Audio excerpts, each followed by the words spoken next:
Bernie Sanders released a statement on his X, formerly known as Twitter account, addressing the Democratic Party and working-class citizens and their relationship. Bernie Sanders issued a scathing statement after the vice president's loss in what he called a disastrous campaign, saying, quote, "It should come as no great surprise that a Democratic Party which has abandoned working class people would find that the working class has abandoned them." And Independent Senator Bernie Sanders of Vermont joins me now. Senator Sanders, welcome back to Meet the Press. Thank you for having me. Thank you for being here on this Sunday after Election Day. Let's start right there. Your criticism incredibly direct. You say you think the Democratic Party has, quote, abandoned the working class. How exactly do you think Democrats have abandoned the working class, Senator? Look, the working people of this country are extremely angry. They have a right to be angry. According to the Pew Research Center, 5,188 part-time and full-time working adults responded to their survey about how they viewed their jobs. Only 51% of workers reported being overall satisfied with their jobs. A staggering 66% of people reported being at least dissatisfied with their paychecks. In the richest country in the history of the world, today the people on top are doing phenomenally well, while 60% of Americans are living paycheck to paycheck, and millions of families worry that they... The Congressional Budget Office reported trends in the distribution of family wealth between 1989 to 2022. Taking these charts at face value, the rich are literally getting richer, and the poorer are truly getting poorer. Forbes reported that 70% of Americans are living paycheck to paycheck, or aren't even earning enough to cover their standard expenses. Kids are actually going to have a lower standard of living than they do. You got the top 1% owning more wealth than the bottom 90%. We're the only major country on earth not to guarantee health care to all of our people. 25% of our seniors are trying to live on $15,000 a year or less. We have the highest rate of childhood poverty of almost any major country on earth. And the gap between the people on top and everybody else is getting wider and wider. And then, Kristen, on top of all of that, we got a corrupt campaign finance system which allows billionaires to buy elections. The Manhattan Institute reports unions giving overwhelmingly to Democrats and being among the highest spenders in campaign fundings.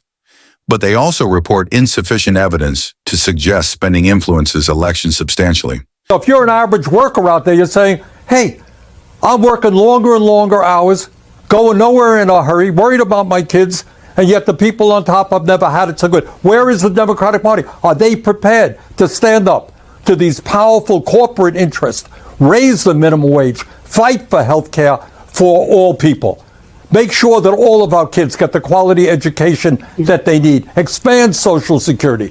Are they prepared to do those things?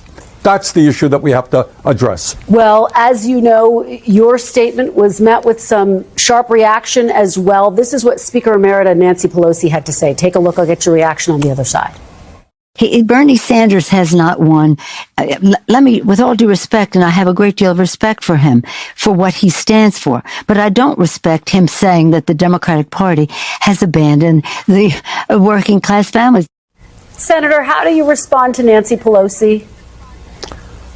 Well, Nancy is a friend of mine, and we've worked together on many issues. But here is the reality. I have to say to Nancy, in the Senate in the last 2 years, we have not even brought forth legislation to raise the minimum wage to a living wage, despite the fact that some 20 million people in this country are working for less than $15 an hour. In America today, we have not brought, in the Senate, we have not brought to the floor the PRO Act to make it easier for workers to join unions. We're not talking about defined benefit pension plans so that our elderly can retire with security. We're not talking about lifting the cap on Social Security so that we can extend the solvency of Social Security and raise benefits. Bottom line, if you're an average working person out there, do you really think that the Democratic Party is going to the mats, taking on powerful special interests and fighting for you? I think the overwhelming answer is no, and that is what has got to change. Senator, let me zoom out and just ask you about these results. You've heard some of the reaction throughout the Democratic Party. How much do you personally blame President Biden for this loss?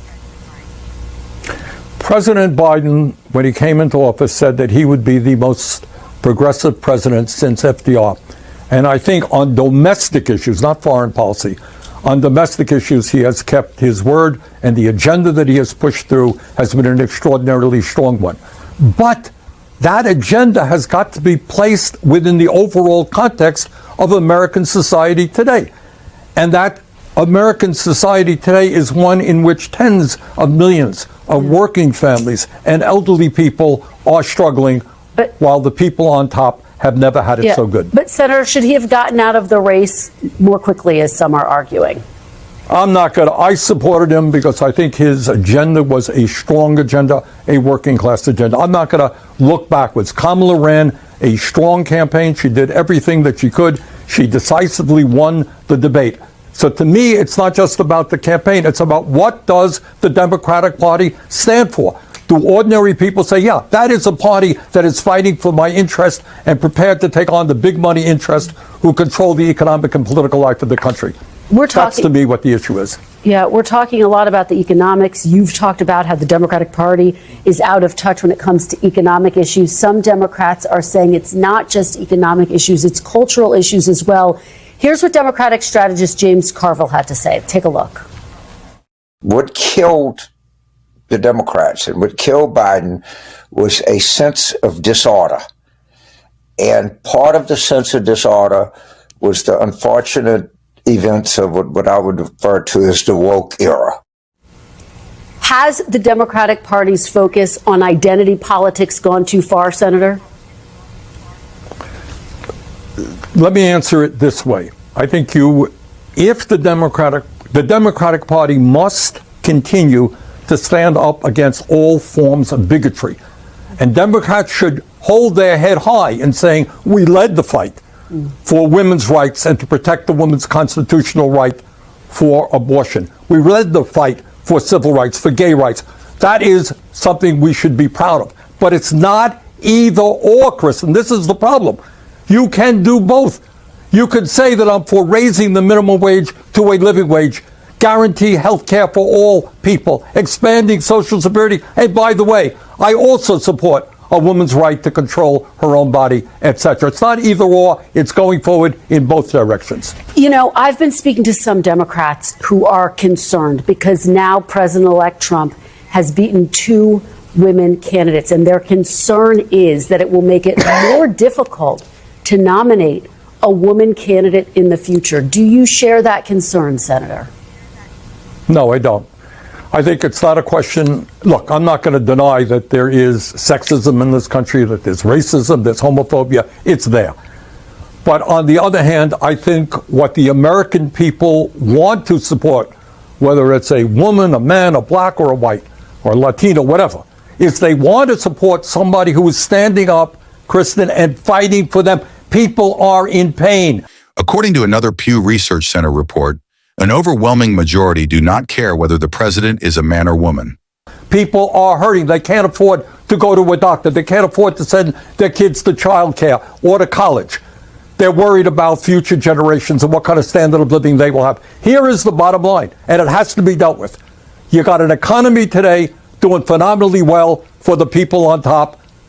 It is not working for the working class. All right? How do we address those issues? And in the richest country on the history of the world. Well, according to Forbes, we are decidedly not the richest country in the world. But I could have told you that. Create an economy that works for all. That is the issue. And by the way, what Trump did in his election is to say, I know that you're hurting. And the reason is they got millions of people coming across the border illegal. They're eating your dogs. They're eating your cats. He gave an explanation. It happened to be a pretty crazy explanation. Yes, we got to strengthen the borders, but that is not going to raise wages for working people or provide health care to all people. Okay, let me tell you a story. In 2017, 2018, when I was in the private sector, I was at a business conference dinner, and I was seated next to the CEO of one of the largest hotel chains in America. This is, I think, probably 2018. And the guy is going on and on about how much he hates Donald Trump. And I'm like, oh, that's interesting. Like, why do you hate Donald Trump so much? Because again, I was sort of a Trump skeptic in 2015, and at this point, I was kind of starting to really get on the Trump train. And he said, well, the reason I hate Donald Trump, he says, is because Donald Trump's border policies have cut down the number of illegal immigrants, and because I can't pay illegal immigrants under the table anymore, I have to pay American workers, and they want much higher wages. That is exactly why the border and immigration problem is so important, because I have witnessed firsthand how greedy companies can be. I can tell you that my money went into paying off CBS's promise to the American Diabetes Association. Like, comment, and subscribe for more.